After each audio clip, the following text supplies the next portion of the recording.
Hello and welcome back to another podcast and video from Fantasy Football Scout on Euro 2024. My name is Ed. You can follow me on X @_fantasyed. Please do like and subscribe to the stream if you like the content and are playing Euro 2024 Fantasy, or even get ready for your FPL season that's going to be coming up before we know it. What are we doing today? We're going to be doing two things. We're going to be looking at the final draw for the group stage, not the group stage, the knockouts, because the group stage is over. We've all got this wild card in our hands that we need to play. It's forced upon us in the game, so lots and lots of decisions to make before the deadline, which is on Saturday. But we're also going to be looking at the draft, or the wildcard draft for the knockouts from FPL family. Sam Bonfield is going to be with us, and we're going to be talking through her draft, talking through the draw, and see how she's getting on in this tournament. So please do like and subscribe to the stream. If you're listening on podcast, please do give a 5-star review and follow it. Let's get going. Just before we invite Sam on into the studio, the online studio, I just want to tell you about an amazing offer Fantasy Football Scout have on our site at the moment. The links will all be in the description below. 40% off, a limited time offer that's ending 1st of July to get all of your data, all the data you need for Euro 2024 Fantasy, but also for the FPL season 24-25 that's coming up soon. It will be here before we know it. For £39, you can get everything that you need for the whole year, for the rest of the Euros, and as I said, for the FPL season next year. Well, it's going to be starting in a month or so, isn't it? But anyway, what do you get? You get full player and team Opta data for Euro 2024, including the qualifiers and the friendly data and all the XG and stuff like that. You can customize tables, work out who is due a goal for your wildcard team as we enter the last 16. Expert team reveals and strategy, exclusive data analysis articles, updated team lineups and set piece takers, sortable fixture difficulty trackers, £500 cash prize for premium members and the league that you can enter once you join us, 40% off, limited time offer, 1st of July. Go to fantasyfootballscout.co.uk now and get it locked in. 39 quid for a year of that level of data. Why not? Don't just listen to the experts, be an expert. Yeah, so here I am with Sam Bonfield at FPL Family on X. You will know her from the official Premier League show and from all sorts of great content on fantasy football. And she's clearly, you'll see if you're watching on YouTube, doing much better than me at this game as well, as she's ranked 21,472, which is a very decent rank going into the knockouts. What do you think, Sam? Yeah, to be honest, Ed, I am a bit surprised by my own achievements in this. This is the first time I played Euros Fantasy. And apart from Limitless last week, which was a bit of a damp squib, but I think that was the case for most people, to be honest, that were playing Limitless. It felt very much game week 29, didn't it? It felt like free hit game week 29 all over again. It was not very good. No, apart from that, the other two game weeks had gone really well. So I'm looking at my team, and obviously, you know, I've got the wild card line like everyone else to play, but I actually would have been all right, I think, with my team had it just stayed pretty much as it was. I didn't lose that many in terms of players that have got knocked out. So obviously I'm going to have fun tinkering around and playing with it. But to be 21k going into the round of 16, I'm pretty happy with that. It's not bad at all. It's very good. I mean, I'm 600k or something, so it hasn't gone well for me. I think people who've been watching YouTube would agree with me, I hope, that I haven't made any ridiculous picks. It's just the 50-50s completely wrong. And none of the big hitters have done anything. You know, Mbappe's got one goal, hasn't he? Lukaku hasn't scored. Kane's got one goal. I didn't go with England defence very heavily. In match day 3, I thought, right, I need to do something here to catch up. So I went triple France defence, and they obviously conceded. And I went triple Germany defence, and they obviously conceded. So not ideal, but anyway, onwards and upwards. I'm going to frame this as I've got everyone exactly where I want them just before we enter the knockouts, and we're going to be looking at your wildcard draft for the knockouts in a second. But first of all, I'm just going to bring up the draw. So I've got it here, a little graphic that Fabrizio Romano made and posted on his Twitter that I think he'll be fine with us using because he shoved his name on it. I think this is the reason he's done it. But obviously, I did a video yesterday on the Scout YouTube channel, Sam, where we talked about the predicted draw, and that's actually changed quite drastically because Georgia obviously beat Portugal 2-0, which was completely not expected. And then I can't remember what the other result was. But what it means is, let me just read it out for those listening on audio podcast. So on the left-hand side of the draw, so none of these teams could face England until the final. Spain against Georgia, Germany against Denmark, Portugal against Slovenia, France against Belgium. France against Belgium in the round of 16. What a game. And then on the right-hand side of the draw, we've got Romania, Netherlands, we've got Austria, Turkey, we've got England, Slovakia, and we've got Switzerland, Italy. What are your initial thoughts on the draw, Sam? Have you got? I mean, it's a bit of an interesting one, isn't it? Well, it is, because one half of the draw, that first half that you read out, is full of all of the teams that have been playing well. Like, it's got Spain and Germany, who, to be honest, were the two that I would said were kind of favourites based on their performances. Like, they've been so impressive. I watched Spain live against Italy. They were absolutely excellent in that one. And Germany have really impressed me. Not so much in their game week and the match day 3 match, but, you know, nobody really impressed in match day 3, did they? No. So I think those two games are really nice, and those two teams, you know, unfortunately, one of them is going to go out in the quarterfinals, because you know, that's just how the draw has gone. And then of course you've got Portugal and France. I think when it comes to making a wildcard team, though, it's quite nice, isn't it? Because I look at those 4 teams and I would think, well, out of the round of 16, I would expect Germany, Spain, Portugal, and France. France may be the one that's a bit of a doubt, because Belgium can be good. They just haven't really taken their chances, have they? Like, this tournament, they've been a bit unlucky. Lukaku's been offside more times than I can count. And maybe that's the tougher of those games, but I would expect them to make it through. And then in the other side of the draw, again, there's kind of standout teams, I think, that you go with. Obviously, you would expect England, even with the performances that we're putting in so far, you would expect that we would be able to progress against Slovakia, and particularly going for the English defence makes a lot of sense in my mind. Austria have hugely impressed me. I also watched them live whilst out in Germany, and they were so good. And then again, they were good in match day. In fact, of all of the teams, they're probably the one that's been the most consistently good across all 3 match days. And they've got a nice game against Turkey. That game kept changing, didn't it, last night? It was like the Czech Republic were through at one point, then it was Turkey, then it was back again, back and forward.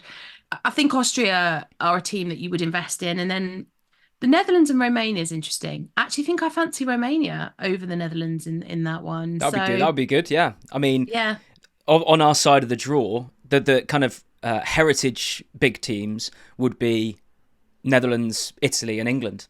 So if one of them go out, then, you know, the thing about England is whenever we face one of these big heritage teams, we don't usually do very well in big tournaments. We always beat the kind of smaller teams, and we don't even beat them sometimes. We just draw. So if we can get Netherlands out early, I'm all for that.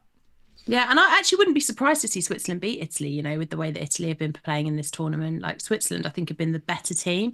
It's just can they carry their form through into the round of 16, and can Italy find something going into that? Because, you know, obviously what happens in that Italy-Switzerland game is particularly important to us England fans, should we make it through the game against Slovakia, because that's the team that will play next.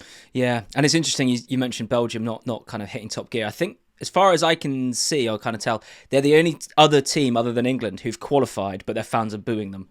Yeah. So they're in a similar position to us, that they've qualified, but they just haven't clicked into gear at all. And I don't know whether you saw De Bruyne like leading the players off the pitch. They were going to go and clap their fans, and the fans were booing so loudly. De Bruyne just like sat this and took the. Let's just go, which is fair enough, I think. To be honest, if I was a player, I think I'd do that.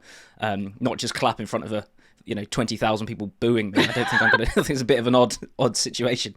I think it's a really interesting draw, and once again, the draw has opened up for England, like it happened in 2018, was it? I think, or 2020, can't remember which one. But the draw opening up for England. If we beat Slovakia, that we should. If you saw England Slovakia in the qualifying rounds, you'd hardly watch, because you'd know we were going to batter them. And I don't know. Britain's Got Talent would be on the other channel, and you'd be watching that instead or something. It's just, in qualifying we seem to absolutely batter these teams, and then it gets to these tournaments, we just end up being so nervous. But Slovakia, they're not a bad side; they could turn it on. So I think we shouldn't see that as a foregone conclusion. But if we do get through that, you would expect a tough game playing Italy or Switzerland. But anyway, I'm waffling. Let's have a look at your team and see how that translates into your picks, because I need to be looking at what you're doing, because clearly I'm not doing very well in this.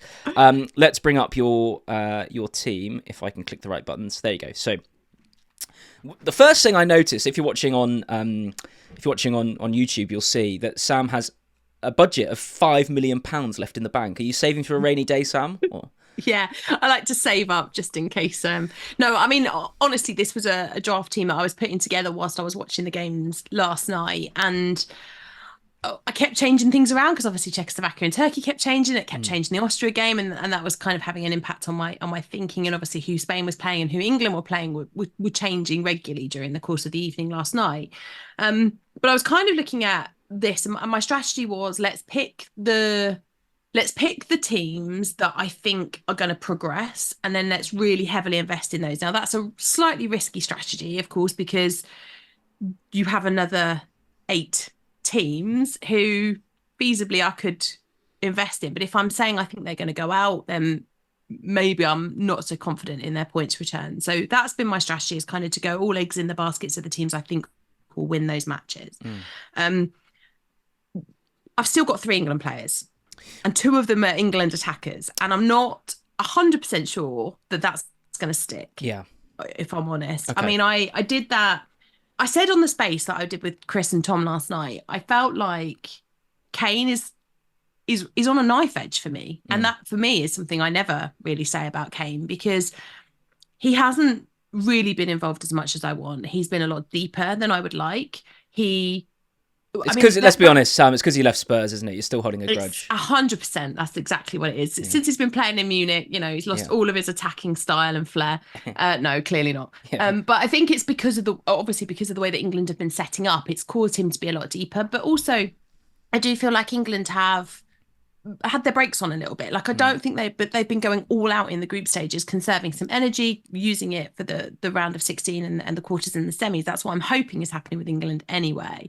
But what we're seeing really with the players in behind Kane are that they're not really looking for him. Like that stat about Foden having passed the ball more to Pickford than he has to Kane this tournament kind of is telling of how England have been playing. I wonder if we might see some change from England, though, in terms of personnel put out in the round of 16, whether we might see, particularly with Foden having had to fly home for the birth of baby number 3, whether we might start seeing the likes of Anthony Gordon or Cole Palmer getting a start. And I think if that happens, it makes Kane far more attractive. And had we had Slovakia in the group stages, I'd 100% have had Kane for that game, and I probably would have captained him. But because of the way we've been seeing England play, I'm not sure. So I think Kane will stay. The Bellingham place is more contentious, because actually the midfielders have been good. They've been the ones to invest in. I've had Bellingham throughout, and obviously match day 1, that went really well. Yeah.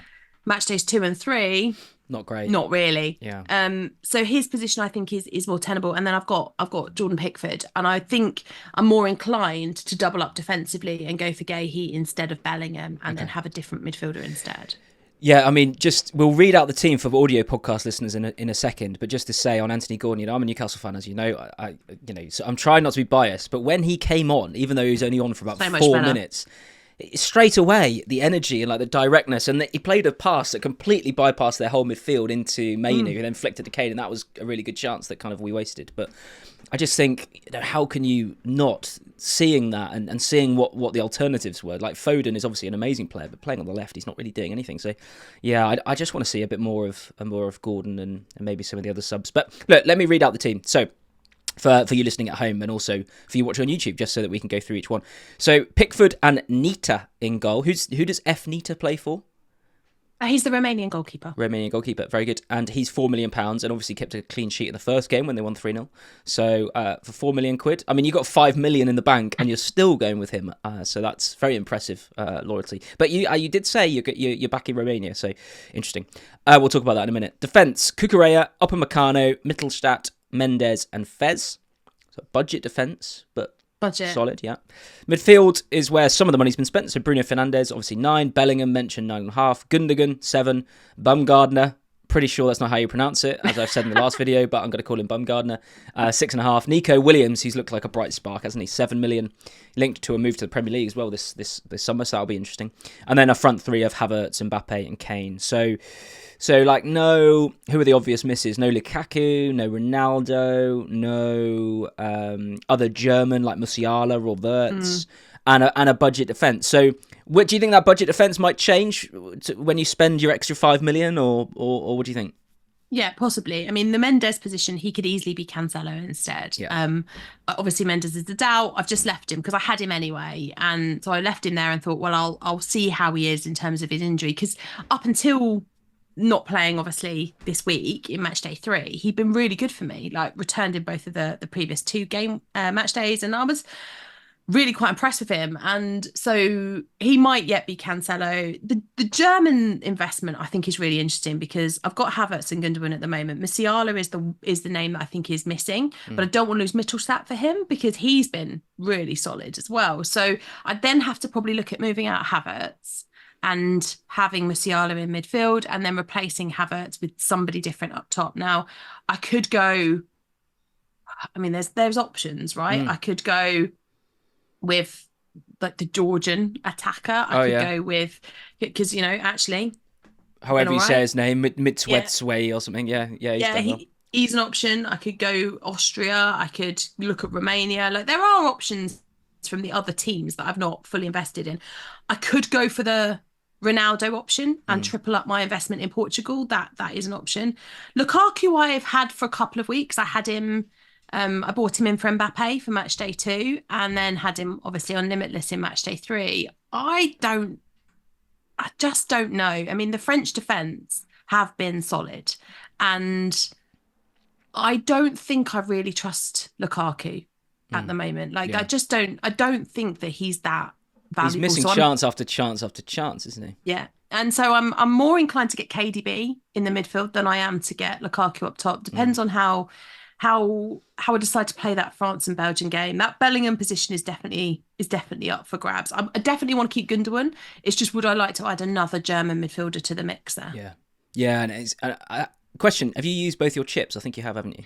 No. So I've still got my other wild card to play, and so this is also playing into my mind. So I can have a bit of fun. So this is essentially, if you wanted it to be, a free hit for you. Yeah, it could be. Yeah, I mean, my sort of thinking was I've got to think carefully now about where I play it. Do I want to play it in the next round straight after this one, or do I want to try and hold it for the semis? Or like I need to kind of work out what my strategy is going to be. My original intention was to play in the quarters, and so this would effectively then be a bit of a free hit. So if I do, and that's part of the reason I think I'm keen to go, these are the teams I think are going to win, and I'm going to invest in those, because if they don't, it's really not the end of the world for me to then use my second wild card to get myself out of that.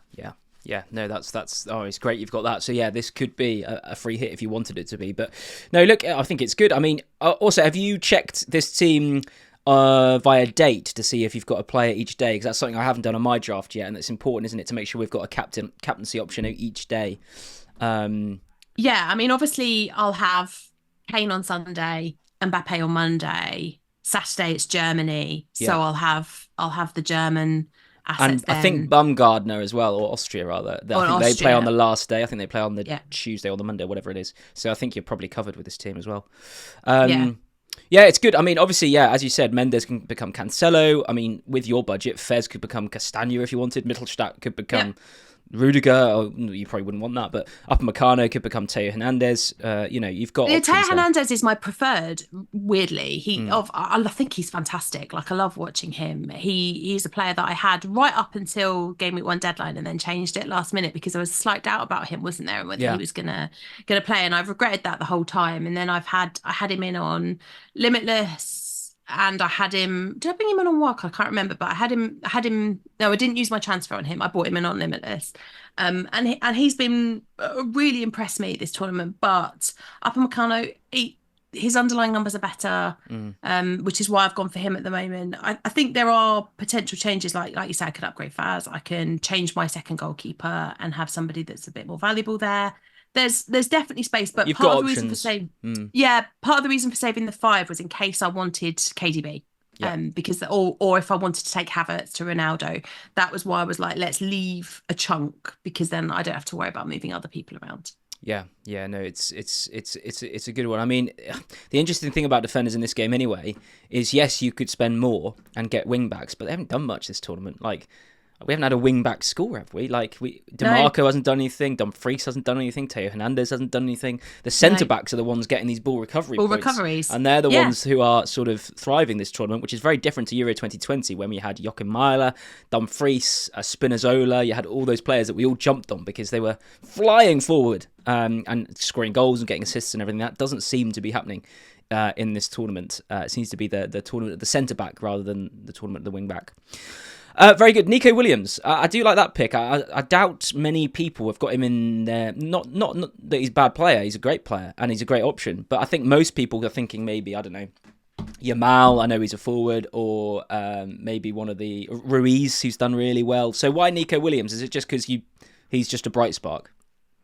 So impressed me in that game against Italy, and what I think when you watch players live, you get a slightly different view on them and their importance in the team and how he didn't return in that game. I mean, he assists the assist for the goal that Spain score against Italy. He hit the post and the bar and more times than I could count, and everything that was good that Spain were doing down that side of the pitch, he was involved with. And I just look at him and I think there is I think he's one of those players that there's an element of he's already really shone. There's plenty of interest for him to get a big money move if he wants it.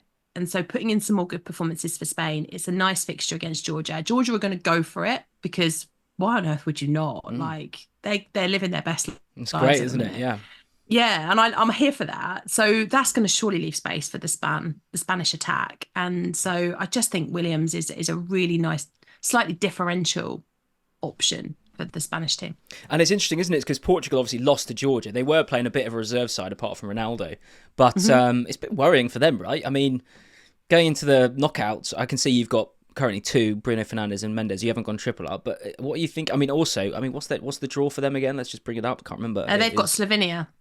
That's right. And then they'll face France or Belgium. So, I mean, yeah, probably two's the maximum you're going to want unless you've got that ability to free hit like you have. But for me, I'm thinking I probably don't want triple up of Portugal because even if they win their first game, they're then going to be playing a really tough game that I don't imagine they're going to win against France or Belgium, but probably France, let's be honest. I can't see them beating France. No. So maybe a double up and then transferring them out is the way to go. I don't know. What do you think? Yeah, I mean, I think the potential there is that I have Ronaldo instead of Havertz. I go for Musiala instead of Bellingham. And in doing that, that gives me the three Portuguese players. But then I also look at that and go, well, it depends where Bellingham's going to play. It depends what Southgate looks like he's doing with that team. Like there's a lot of uncertainty with England. And I think my decision on how I invest in England will have a big impact on how I invest in Portugal. I haven't been hugely impressed by Portugal yet. I haven't really watched them and gone, I think they might be underdogs for this competition. I think they've a chance of winning it. Whereas watching Spain, watching Germany, watching Austria, I've been like, yes, these three, they're in form, they're playing really well. I know Portugal, like they did well in match days 1 and 2, and then could rest their team in match day 3. But they just don't feel like they've hit full gear yet. Now, it could be that they're doing that deliberately, hold some pace, ready to kick on through the latter stages, and in particular in that game against France or Belgium that they'd have in the next round. But yeah, I kind of feel like two and done is all right with Portugal. Yeah, no, I think so. I think definitely for me, I'm only going to go for 2. And Ronaldo hasn't scored and doesn't look in sort of top. He's not really getting many chances in that team either, so he's not like he's missing loads. Interesting one. Okay, last question, Sam. Any interesting captaincy picks you're going to go for, or will you just be going for the standard ones, trying to leave your chip on someone who actually scores points? Yeah, good question. I mean, I think I captain Van Dijk in match day 2. That actually went well and was a decent captaincy, and I didn't move it after that. I didn't do the Lukaku that seems to be move. the smart move in this tournament so far, because everyone who's twisted has ended up with nothing pretty much. Yeah, so the match day 1 I didn't twist at all. I had Havertz and I stuck through the whole thing. Just was like, he got 9, I'm going to stick. Van Dijk came in for me in like the third day, I think, of match day 2, and then I stuck. I didn't twist once he'd returned. This week, I kept twisting because nobody was really doing anything. I had Mbappe's 6, and I thought, it's probably time to twist again. So I did, and I went for KDB they leveled out. So actually, it wasn't really a big deal. And I think if I look at the fixtures that we've got coming up over the weekend, I like to try and get the first captaincy right. So it goes on a big player in a big match and hope that they get a big haul. So when I have a look at Saturday, I think, you've got two fixtures there. You've got Switzerland and Italy, and then you've got Germany and Denmark. Now, the standout team for a big captaincy haul there is Germany, and therefore probably Gundogan will be my captain on Saturday. If he returns, I'm likely to just hold it there, because when I look at the games on Sunday, obviously it's England first, and we're not hauling, like in terms of goal scoring. Like if anything, it would be an England defender I'd probably look to give it to, Kyle Walker or somebody, Mark Gahey. But then there's Spain, so it could then move. If Gundogan hasn't returned, it might be that I'd move it to Nico Williams and go with him instead. If none of them have returned, then Monday evening, probably Mbappe, probably. And if he doesn't return, then I'm with Austria, I think. Baumgartner. On Monday evening. Okay. Yeah. And are you worried at all about not having any Italy players? No. I had Jorginho and I had DeMarco for most of the early stages. Jorginho just hasn't really hit the ground running. DeMarco's been fairly solid. I mean, picking up other stuff, but not really clean sheets, not really looking great. Italy, like I haven't been hugely impressed with them. And I honestly think Switzerland might knock them out. So I'm going to steer clear of Italy, I think. Wise. I'm speaking to Gianni Buttici later, who's obviously a big Italy fan. I think even he is not that enamoured with them so far, but obviously Donnarumma is maybe the one as a second goalkeeper option. He's maybe the one that you would go with, but we'll see. We'll see indeed. Sam, thank you very much for talking us through your team. If you are watching on YouTube, please leave a comment and post your team so I can copy it. Put your rank next to it as well so I can see how good you are. And thank you very much. And if you're listening on audio podcasts as well, please do like and subscribe and follow and all that sort of stuff. Sam, thank you very much, and good luck. I hope I somehow manage to catch up and overtake you. But apart from that, say goodbye. Bye, everyone.